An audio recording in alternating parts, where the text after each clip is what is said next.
edition of the Ad Podcast, kicking off your Monday morning with an awesome guest. Allison Arling-Giorgi is the head of brand at Method1, a Chicago-based advertising and strategy agency focused on behavioral science-driven marketing. She's a seasoned brand strategist with behavioral science expertise and deep experience in consumer insights, particularly for millennials and Gen Z.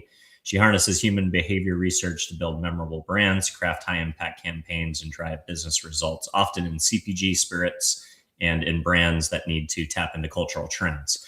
Her work emphasizes mental availability, habit formation, memorability over precision, and empathetic, human-centered approaches amid information overload. Previously, she was a senior planner at Energy BBDO, worked in youth-focused consumer research at the Intelligence Group, and has contributed to projects like PBS Frontline Generation Like, a documentary in 2014, where she discussed how Gen Y views brand as peers. She holds a BA in broadcast journalism and political science from the University of Minnesota Twin Cities. She's a frequent contributor to industry outlets like Ad Age, Marketing Brew, and Method1's blog, and has spoken at conferences on evolving marketing strategies. And she's based in Chicago. Allison, thanks so much for coming on. Thank you so much for having me. Excited to be here. Let's go. So I know I gave a little bit of a background there, but we've got younger people who watch the show, people who are looking to break into the industry. So I think it's always interesting to hear a little bit about your backstory before we get into the meat of it. So you want to tell me a little bit about where you grew up, where'd you study, and how'd you get into the industry? Sure. Yeah. Well, I grew up in Minnesota. So grew up just outside the Twin Cities, an area called Lakeville, Minnesota. So spent my whole time growing up there. And then when I graduated high school, graduated college, decided that was going to be my time to move about. And I've kind of lived all over. But yeah, so school wise, when I was, younger, I had this dream of interviewing people, much like you're doing now. Let's go. Yeah, I wanted to be a broadcast journalist. Thought that my life was going to take me into the world of, being a contributor or commentator on a news broadcast. So I ended up going to the University of Missouri Columbia to start because journalism. I was very square-eyed, focused on that. But ended up leaving and going to the University of Minnesota. Landed there, loved my time there. Dug into broadcast journalism, editing videos, telling stories, photography, when it came to all in service of news, what was happening, why was it happening, talking to people, asking questions. And that has been, I think, a theme of where I've landed now in my career, right? So I'm not a journalist in that way, but I think having curiosity about stories, people, why they think, why they do what they do, has been a theme for me in my adult life and profession. So early on, though, when I graduated from college, I will say, I was dead set on being a broadcast journalist until I found out I'd have to go to a small market, wake up anytime, all hours of the night, work through weekends, you get all the real deal of what that life was going to look like. And I was like, you know what, maybe I want to scratch the entertainment itch instead and go work out in LA and do the entertainment side of things. Still talking to people, interviewing, do the broadcast journalism side. So I ended up in the Page program out in LA for a year. NBC. Yep. So you're familiar. Yes. I went on the NBC route, learned a ton, learned all about the industry. And through a crazy series of events, actually ended up leaving that program through a contact at the end and went over to work for a company called the Intelligence Group. Didn't even know the type of company existed at the time, to be honest. And I think, having your ears open, asking questions, talking to people, you find that there's all of these unique industries, jobs, disciplines out there. And so for me, the Intelligence Group was an interesting opportunity. It was owned by Creative Artists Agency, a big talent agency. But we sat as this 25-person company sitting within those walls, and we studied youth culture and marketing and did consulting. They published a quarterly report, both qualitative and quantitative. And that was really where I was able to dig in to this area of consumer insight, research, consulting that I didn't know existed, but allowed me to scratch that itch of, talking to people, learning new information, observing culture. And that really translated to one of the first ad agency I ever talked to, ever worked at. They were one of my clients, of all things. I used to come in and Wow. consult. So I'd go in and I'd talk to all of these different brands, whether it was Sony or BBC or Target, Nordstrom. I was traveling all the time, delivering insights from the report, talking to them about what it meant to talk to young people, what we were hearing from them, how that worked in their industry. And BBDO was one of my clients. So I would come in and I would deliver insights from the report, get to meet people who worked across different brands, and eventually got a phone call. Hey, do you want to come do what you do there for us over Wow. here? And again, another one of those things where I was like, well, what would that look like? I've not been classically trained in advertising in that way, or I'd never written a brief. But it was more about being curious, being able to string together strategies, dig into information. The brief, learning how to write a brief came out of that. So ended up going to Energy BBDO in Chicago. I was there for 10 years and had some really great experience working across, starting like as a senior planner, as you mentioned, working on the Mars Wrigley business, which was phenomenal. I mean, just the incredible amount of marketing and institutional knowledge that they have within that company and the relationship that BBDO has with them. Did so much great work there, working on the Wrigley gum brands, and then ended up working on the Brown-Forman business there for the last couple years that I was at the agency. So working across Jack Daniels, Woodford Reserve, Herradura Tequila, tons of spirits brands, and on the global side. So for me, that was even more incredible because not only are you learning about these incredible brands, but you're learning about the regional nuances. You're learning about how does this translate, this idea or this meaning for a consumer who's halfway around the world? What's consistent? Where do things start to look different? And, working with teams all over the world to help translate those ideas and make sure that they were resonant from a consumer perspective, that they had shared meaning, but were felt culturally relevant at the end of the day. So, yeah. And then I got recruited to come over to Method1, which I'm really excited about. So independent agency, as you said, focused on behavioral science. And we work specifically with indulgence brands. So I've been able to work with more spirits brands, RTD beverages. We focus on snacks, sweets. So anything indulgent, which is a lot of fun. I And love I've that. been here for just over 2 years. I love that. I recently interviewed someone from an agency that, when talking about strategy or coming up with a consumer insight for a campaign, we were talking about like sports and how you make great sports advertising and how it's based on not just the sport that the person plays, but the human insight about the athlete or multiple human insights about the athlete. One of the things that they said is like, our jobs are to document, not to create.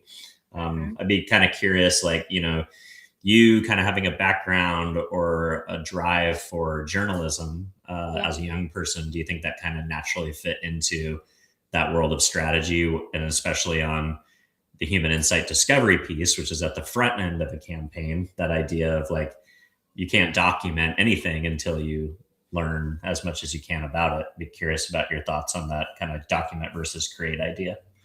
Yeah, I think that's so spot on. I absolutely think that early interest and that training on the journalism side of things has translated really nicely into the world of strategy. There's so much commonality and so much consistency across those.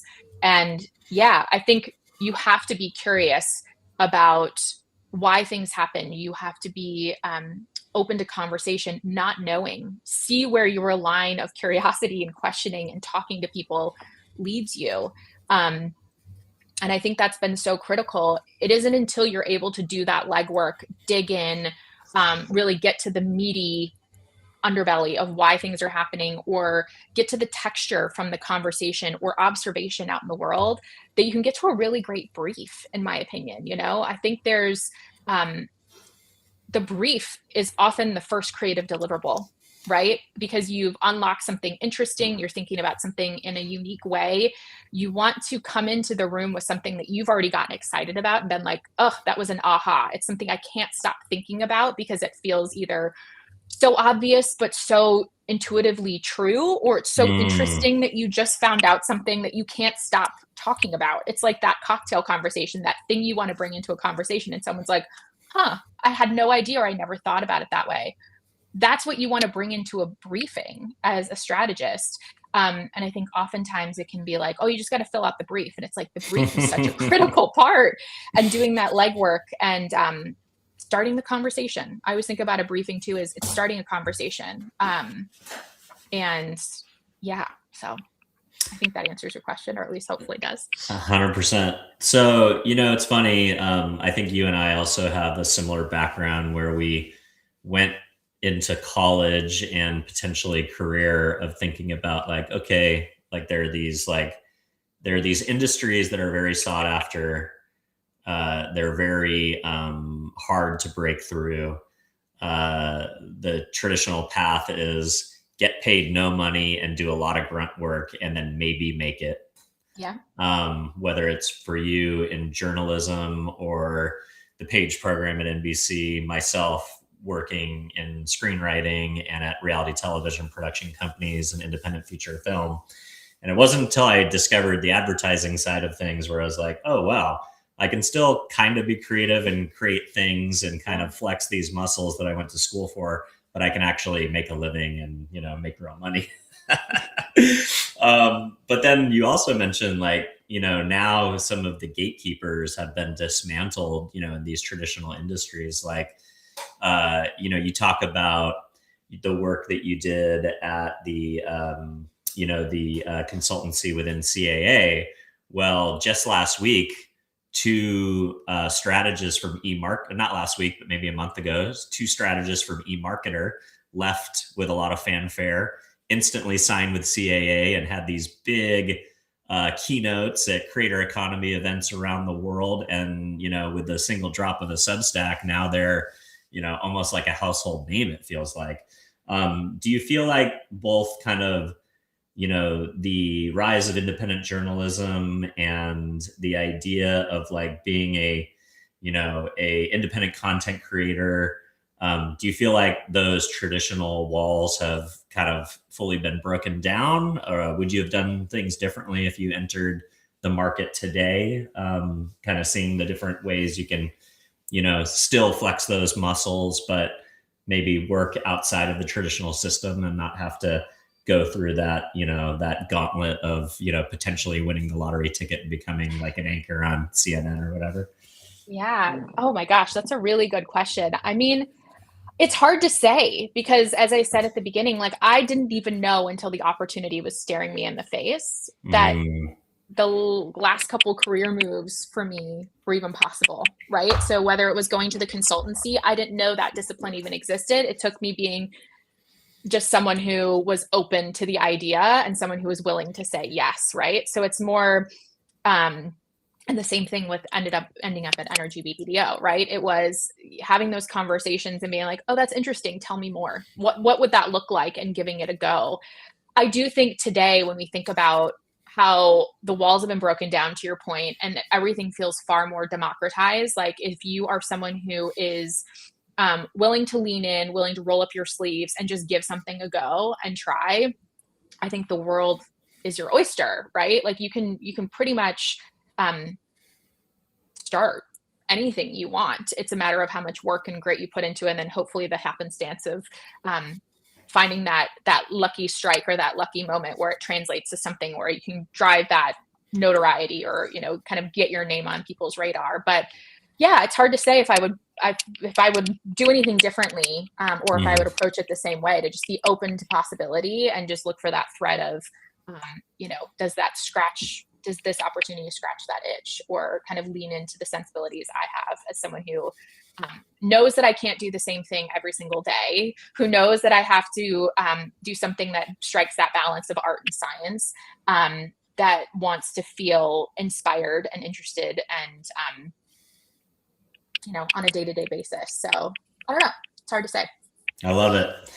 So as an agency that focuses on the indulgence, which I feel like indulgence is under attack in the current world, you have alcohol consumption down at numbers that are fairly shocking to the industry. Yeah. When you have Jim Beam, close a Kentucky bourbon brewery or a Kentucky whiskey manufacturing location, and blame it on tariffs, but then is it really tariffs? That's a good question.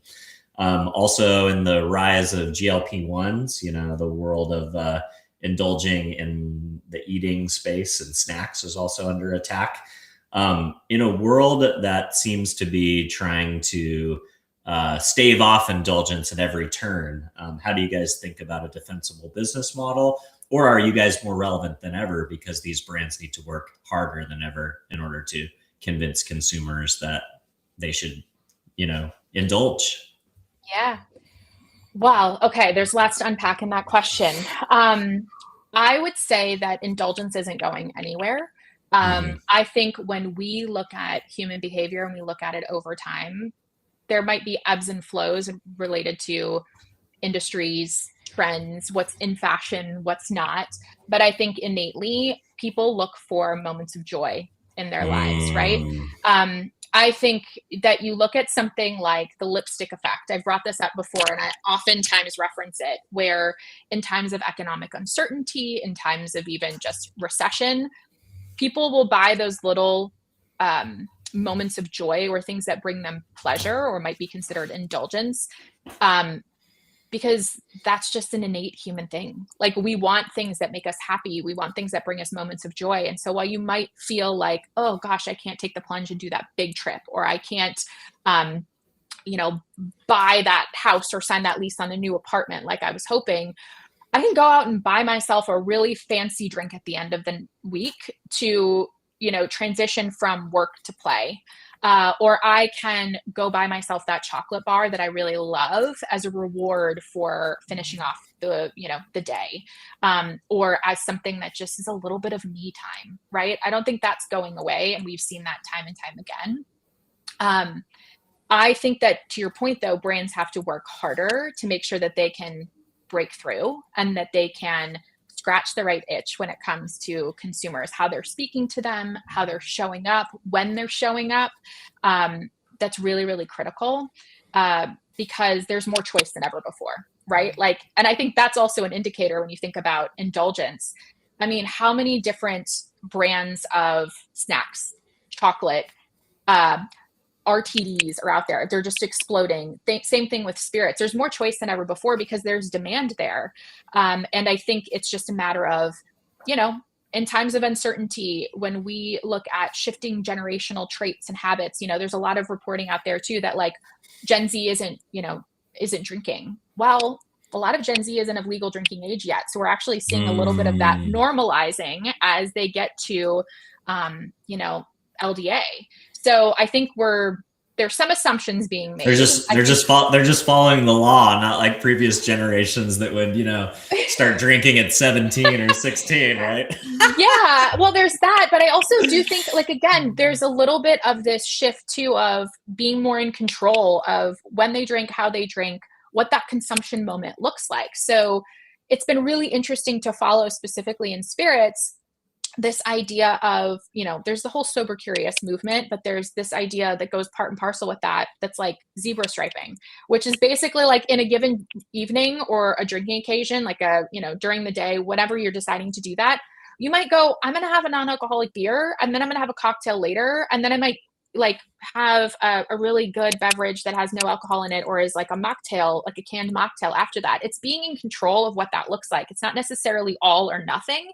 It's just, doing what you want, when you want, where you want it, which is very much something we've been seeing since I've been talking to, millennials when I was working at my consultancy years and years ago. There's just been more of a trend towards that because that's the way culture is going. You have more of demand and control over your time, your energy, your dollars, more choice than ever before. So I think, I don't think there's a better time for indulgence, to be honest. I think it's just a matter of when and how you do it in an intentional and thoughtful way.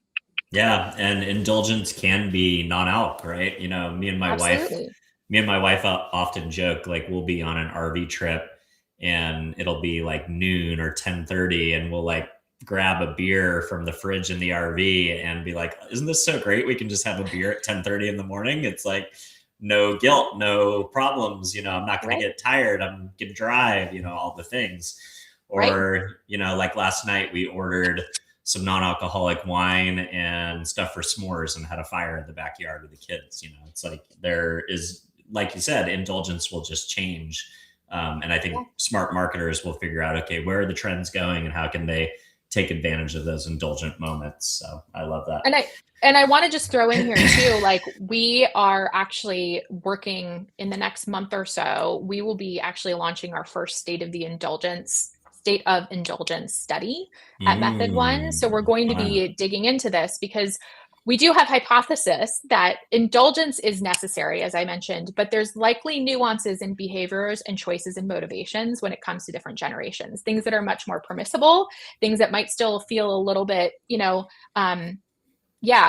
infrequent or something you're going to treat yourself to when you look at older generations, and how that might split with looking at parents versus non-parents. As you were just mentioning, like I'm a parent of 2 young kids. We'll bring over a lot of friends, and sometimes we want to have a drink, but we want to be responsible. So it's finding that balance of, we're going to have non-alcoholic beer in the cooler, as well as we're going to have spirits, and we're going to have like a drink if people want it. But we're digging into all of the data now. We're just getting some of it back, and we're putting together reports. So because we think it's a really critical question people are asking is like, what does indulgence look like today, and how is that shifting? Excited to share that with you. I love it. Well, can't wait to see it when it comes out. Okay. In your ad age piece, you talked about memorability beating precision in marketing. You argue for the prioritization of mental availability over hyper-targeted algorithms. Can you walk us through a real life example where leaning into memory and cognitive ease drove bigger business impact than data specificity? Yeah. I think there's a lot of examples. This very much stems from the work that I've done basically during my entire career that's really grounded in the idea behind how brands grow, right? So it's, which also its grounding is behavioral science when you kind of dig into it. So for me, when I look at some of the biggest, most successful brands out there, and I'm looking long-term, right? Again, there's ebbs, there's flows in the marketing space, and what's happening in different industries. But I think about brands when they make it very easy to find, like remember a brand in a given moment and then find it. So match it with that physical availability. That's when memory is really on hyperdrive, right? So even things like, it's such an obvious example, but I think about, I was just catching up on all of the Super Bowl coverage again, just like digging into it. And I did really love the Pepsi work, right? Mostly because the Pepsi work kind of like, it digs a little bit into calling out a competitor subtly. We all know what that is. That memory is there. The story wouldn't have worked unless you knew exactly that they were kind of poking fun at Coca-Cola, their biggest competitor. And so to me, there's like a memory structure they're building in there that makes it easy for you to recall and understand what they're trying to say. So like, that Coke reference. But actually maybe the better example for me is looking at, speaking of Super Bowl work, the Levi's example I loved so much. That was a great one. It was great. Also, shout out to one of my former colleagues. I worked with the CCO at the agency for years and love him, Pedro Perez. But when I look at that work and you think about that simple silhouette of the backside of a pair of Levi's jeans and that little red tag and that simple logo, they've had a really good couple years. And I think the fact that they're so simple and easy to recognize and easily understood, they have walking billboards literally on the street everywhere. You then back it up with work like that shows just a very simple, easy to remember and easy to identify visual. I think there's a lot of strength behind that. Not trying to be everything to everyone, focus on the simple, focus on what's consistent. And that translates across markets, right? So for me, I've worked in global brand building for years and years and years. And what I've found is, number one, there are so many more commonalities among countries and what brands can say and what consumers are going to resonate with than there are differences. Interesting. Yes, there are nuances for sure. But it's like when you think about some really powerful global brands, like I worked on Jack Daniels for years, that logo was one that was so easy to remember globally. It translated, it traveled. I worked on Orbit gum for years. Yes, in some markets they called it, it had a different name, but the same kind of visual tropes and identities were consistent. Five gum was another one I worked on. That five symbol for years and years among a whole group of consumers, it was like, it didn't matter where you were in the globe, that black pack stood out among everyone else in that symbol. And it led to a lot of velocity driving campaigns, a lot of sales for a category that at the time was going through a massive overhaul. So I think there's many, many examples. Some of the biggest brands in the world, they focus on simple memory structures, distinctive assets that are easy to recognize, and they repeat them over and over and over and over again. So yeah, there's a lot of examples. I love that. I love the idea that, we're more human than we think. And, when you kind of travel from place to place, there's language differences that are now basically solved by AI and YouTube. And really it's the visualization and the reflection of the brand identity and the logo. And, do I know who you are and do I care about you is more important than, what you say in a lot of ways or how the language is translated. Yeah. All right. We talked about this a little bit, but you also had a piece, Mother's Day is just the beginning, the behavioral science of the perennial mom appeal. You talked about how you think about indulgence and consumption as a mom and as a responsible parent, having a party, but kids are around and, we all know what it's like to wake up the next morning and have to deal with young kids when you feel even slightly tired or hungover. How has becoming a parent shifted your approach to targeting moms year round? And why is the Mother's Day, targeting component a flawed idea? Yeah. Well, I think one of the reasons why I think my perspective has shifted is, you're a mother 365 days a year, not just the one day, right? So I think that the idea of motherhood as well is one that, again, you hear about it. If you decide you want to be a parent one day, it's something you kind of like hear stories about, then you're there and you're like, okay, a whole different perspective. And I think for me, gosh, there's so much to unpack there, right? Because it's like, yes, you're a mother 365 days of the year. And when you're a working mom, which there's so many in the United States and worldwide, you wear a lot of hats. You have to switch a lot of gears. And I think that the reality is, though, there's a lot of indicators out there. So when we think about how you find moms, how you speak to mom, it's like, okay, they're switching modes, they're switching gears multiple times a day. I know at least I am.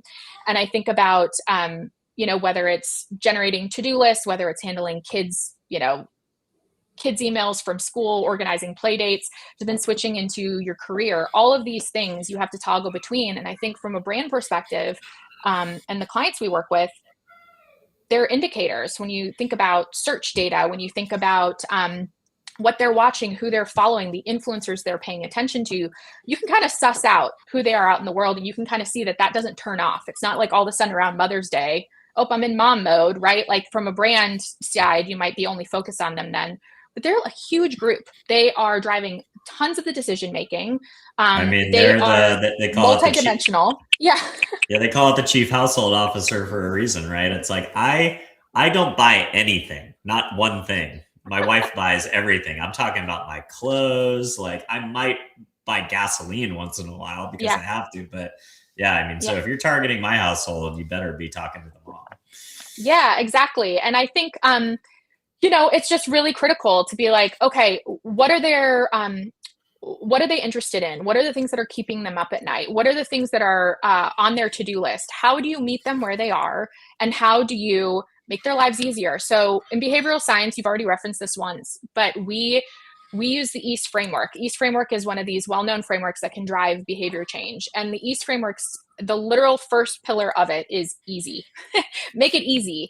And I think that's a really important thing for brands. If you're trying to speak to a mom or any parent, but I'll just mom because that's what the article is about, how do you make their lives easier? Being a parent today is more complex, I would argue, than ever before, mostly because we all have these phones and we have the perceived always on, accessibility and availability. And so when you think about how do you show up well as a brand, how do you really break through and resonate, make their lives easier, help give them information they didn't know they needed, help streamline the process, make checkout easier, speak to them as a human with, thoughts and ideas and vulnerabilities and, appeal to their emotions. All of those things are really, really critical, because then you will win with them.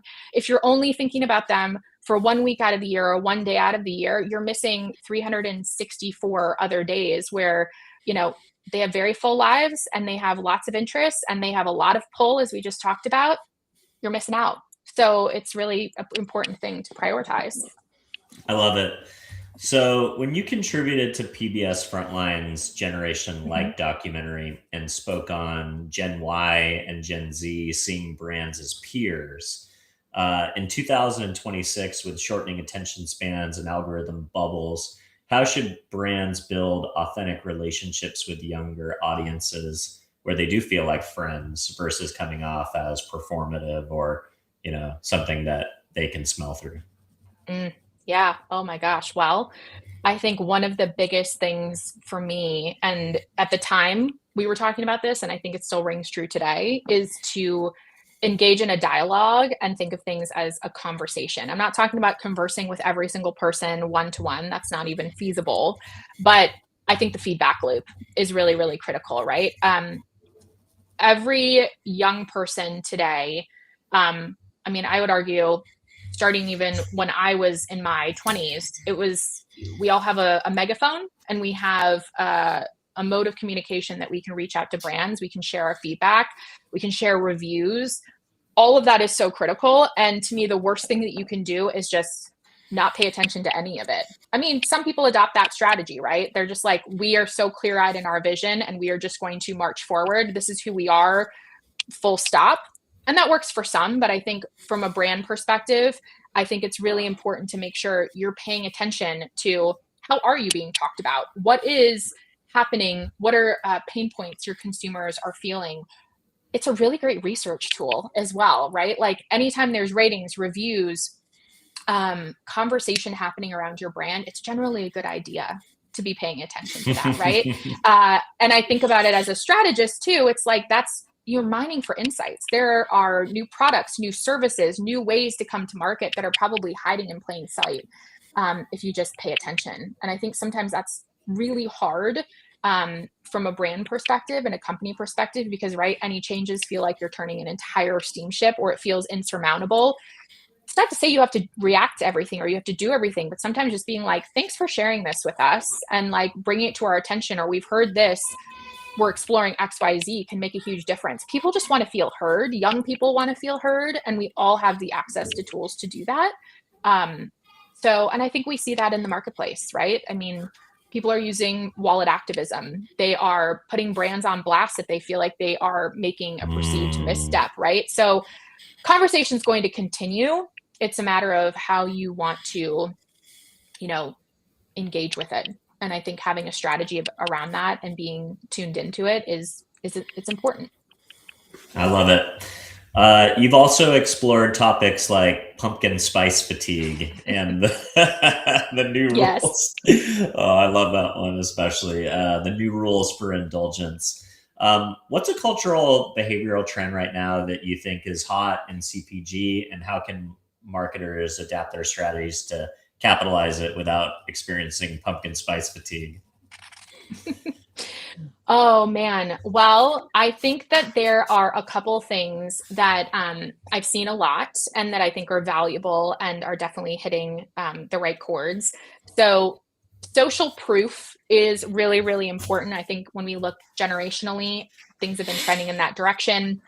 Again, also part of behavioral science, where people adopt behaviors that feel like the common course of action, right? So if it feels like this is the thing to be doing, if this is the thing that's being talked about, there's a lot of value there, especially when so many people are seeking out filters. Like you talked about algorithmic bubbles. We all have to play into the algorithms a certain amount, because otherwise we're just bowled over by information. So if we can rely on social proof and we can lean into that to kind of act as a curator for us, I think that's really, really helpful. And so from a brand perspective, knowing who the curators are, the social the social groups or communities you should be a part of, and leaning into that's really, really critical.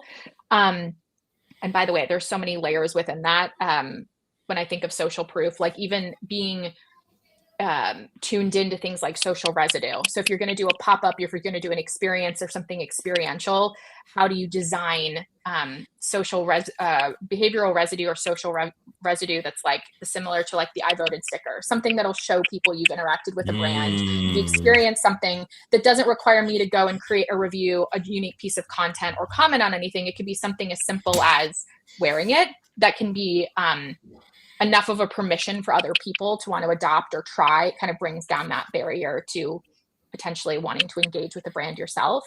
Another one is nostalgia. I mean, nostalgia has probably been around in some shape or fashion, like it's always been around, but I think there's been a big push into it that I think really works wonders for brands of like, what does your indulgence evoke for people? What are those memory structures that might feel buried, but universal that you can trigger and you can lean into, and really shift behavior in a meaningful way and tap into a deeper emotion.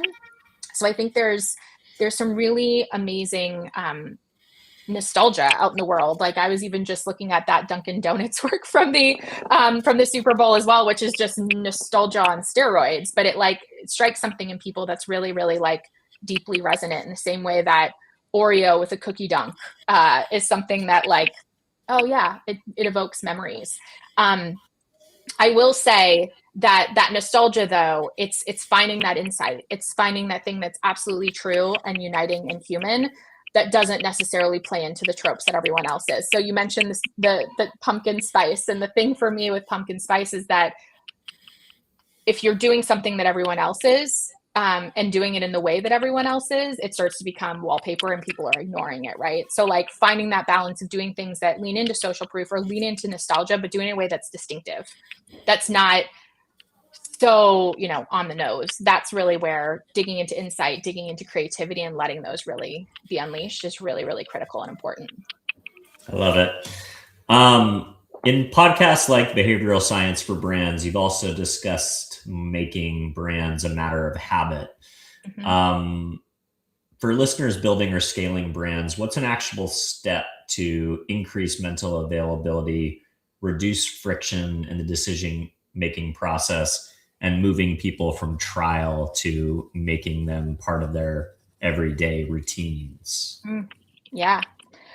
Well, one of the first things to do is to generate a list or generate a map. I like to do this in a very visual way of all the various ways people interact with your product or your category, how they interact, where they interact, when, with whom, and generating that deep understanding. You can do that through people who are experts in the category, through observation, through going and actually doing research, both quantitative and qualitative.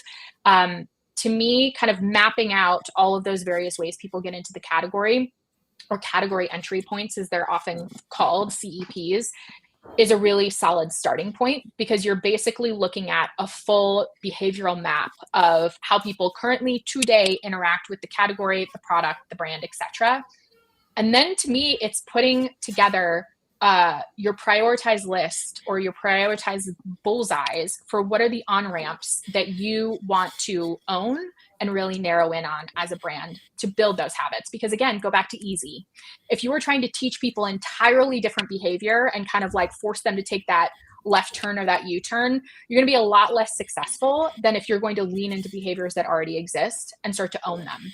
And so when you do that, then you have to make the conditions right. So when we've done this before with our clients and brands I've worked with, you're looking at everything from who are the people they're listening to in these moments that are like triggering them and pushing them over the edge? Where are they engaging in this behavior? So how do we become physically available in those moments? So it takes a lot of effort. It's not just a communications in a traditional, we're going to throw a social ad on, we're going to work with an influencer.